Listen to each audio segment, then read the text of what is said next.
J'ai toujours pensé que mon mariage avec Gustavo était solide, comme une maison construite sur des rochers. Nous nous sommes rencontrés à l'université, et dès le début, il était ambitieux, mais je n'avais jamais imaginé que cette ambition pourrait se retourner contre moi. Les premières années, tout était parfait, dîner romantique, voyage surprise et projets d'avenir. Mais, peu à peu, l'argent a commencé à devenir un problème. Gustavo a toujours été obsédé par le succès financier, et quand les choses ne se passaient pas comme il l'espérait, il devenait irritable, distant.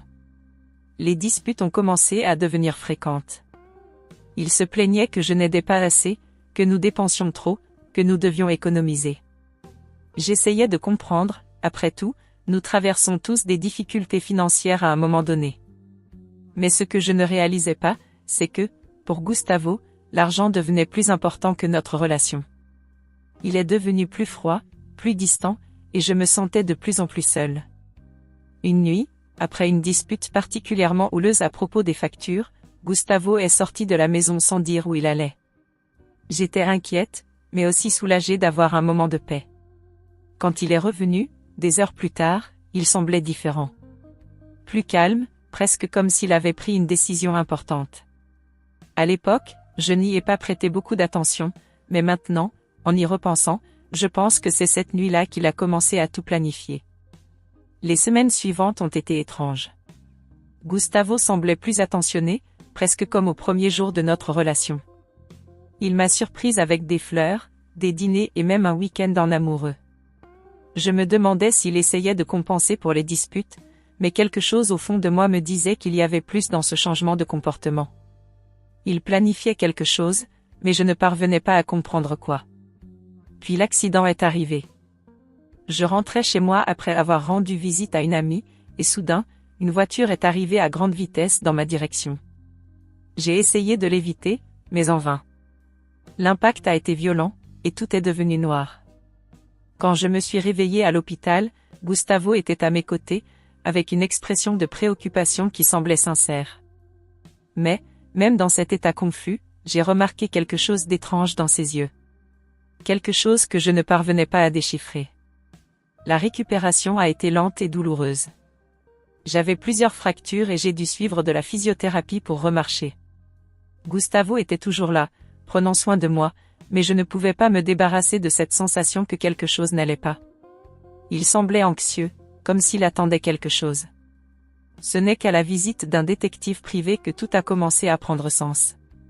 L'enquêteur, un homme nommé Ricardo, m'a expliqué où en étaient les investigations sur l'accident. Il soupçonnait que ce n'était pas un accident, mais une tentative de meurtre. Au début, je ne voulais pas y croire. Comment quelqu'un pourrait-il vouloir me tuer? Mais, au fur et à mesure que Ricardo me montrait les preuves, le tableau commençait à se dessiner. Gustavo avait considérablement augmenté la valeur de notre assurance vie, et si je mourais, il toucherait 3 millions d'euros. J'ai demandé à Ricardo de ne pas parler à Gustavo, je voulais du temps pour réfléchir à comment je vivrais après avoir appris ces informations. Comment avais-je pu être aussi aveugle? Gustavo ne cherchait pas à me tuer par haine, mais pour l'argent. Il préférait l'argent de l'assurance à moi. La douleur physique que je ressentais n'était rien comparée à la douleur de savoir que la personne que j'aimais avait trahi ma confiance d'une manière aussi horrible. À ce moment-là, je savais que je ne pouvais pas laisser ça passer. Je devais agir. Je me suis sentie trahie d'une manière que je n'aurais jamais imaginée. Comment quelqu'un qui avait juré de m'aimer pouvait-il planifier quelque chose d'aussi horrible? Je me demandais s'il avait eu des doutes, des remords, mais les preuves montraient le contraire. Il était déterminé à me voir morte, et cela a suscité en moi une colère que je n'avais jamais ressentie auparavant. Pendant que Ricardo poursuivait son enquête, j'ai commencé à me remettre physiquement. Chaque jour qui passait, je me sentais plus forte, mais aussi plus déterminée à faire justice. J'ai fait semblant devant Gustavo que tout était normal entre nous, que je ne savais rien et que l'accident était vraiment un accident. Je ne pouvais pas simplement le dénoncer à la police. Il était intelligent et avait probablement un plan pour s'en sortir. J'avais besoin de quelque chose de plus, quelque chose qui garantirait qu'il paierait pour ce qu'il avait fait. C'est alors que j'ai commencé à planifier ma vengeance en silence, mais je savais que je devais être prudente. Un faux pas et je pourrais finir pire qu'avant.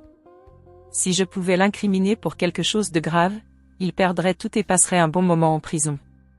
Et, si tout se passait bien, il ne pourrait plus jamais me faire de mal. J'ai commencé à mettre mon plan à exécution. J'ai contracté un prêt bancaire, me suis procuré une bonne quantité de drogue, suffisante pour le faire passer pour un trafiquant. J'ai eu accès à la voiture de Gustavo et j'ai tout caché dans la boîte à gants. Ensuite, quand il est parti travailler, j'ai fait une dénonciation anonyme à la police, disant qu'il y avait une voiture suspecte. Au moment où j'ai reçu l'appel de la police, j'ai fait semblant d'être choqué par la découverte. Gustavo a été arrêté sur le champ, et j'ai ressenti un mélange de soulagement et de tristesse. Soulagement parce qu'il payait enfin pour ce qu'il avait fait, et tristesse parce que je savais que notre mariage était définitivement terminé. Mais je ne pouvais pas me permettre d'avoir pitié. Je devais me protéger.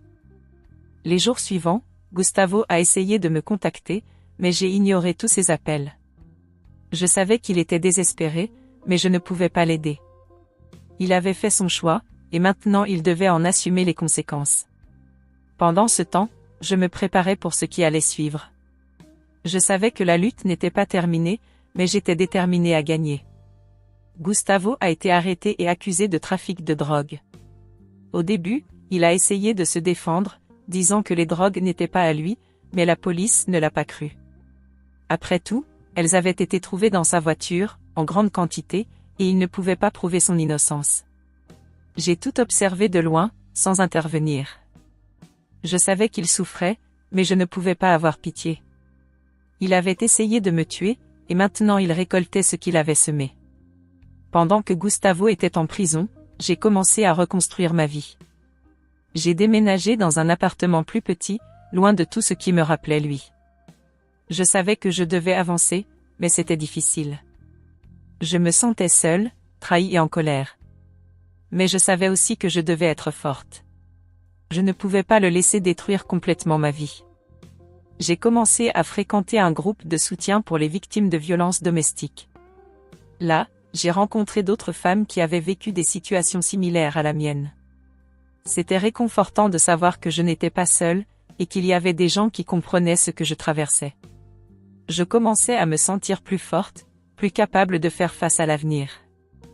Pendant ce temps, Gustavo affrontait ses propres démons en prison. Il a essayé de me contacter plusieurs fois, mais j'ai ignoré toutes ses tentatives. Je savais qu'il était désespéré, mais je ne pouvais pas l'aider. Il avait fait son choix, et maintenant il devait en assumer les conséquences. Je ne pouvais pas me permettre d'avoir pitié de lui.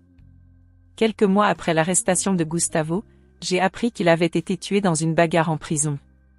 Au début, je ne savais pas quoi ressentir. J'avais souhaité qu'il paye pour ce qu'il avait fait, mais je n'avais jamais voulu qu'il meure. Mais, en même temps, je savais qu'il s'était fait ça à lui-même. Il avait choisi le chemin de la cupidité et de la trahison, et maintenant il récoltait ce qu'il avait semé.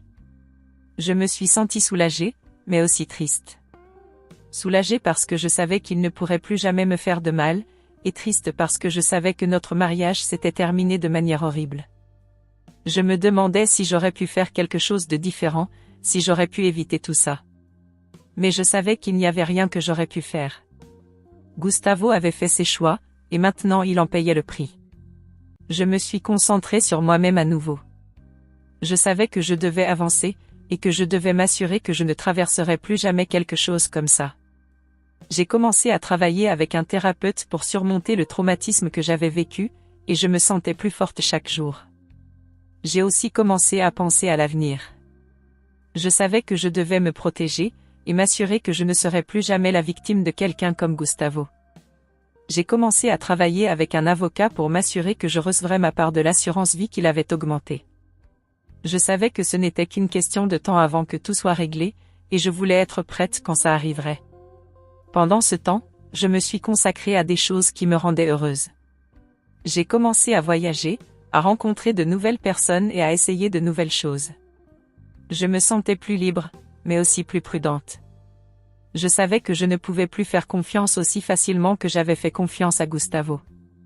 Il m'avait appris une leçon douloureuse, mais importante. J'ai aussi commencé à réfléchir à comment je pourrais aider d'autres femmes qui traversaient des situations similaires à la mienne. J'ai commencé à travailler avec des organisations qui aident les victimes de violences domestiques, et j'ai commencé à partager mon histoire avec d'autres femmes. Je savais que je pouvais faire une différence, et que je pouvais aider d'autres femmes à se protéger. Je commençais à me sentir plus en paix avec moi-même.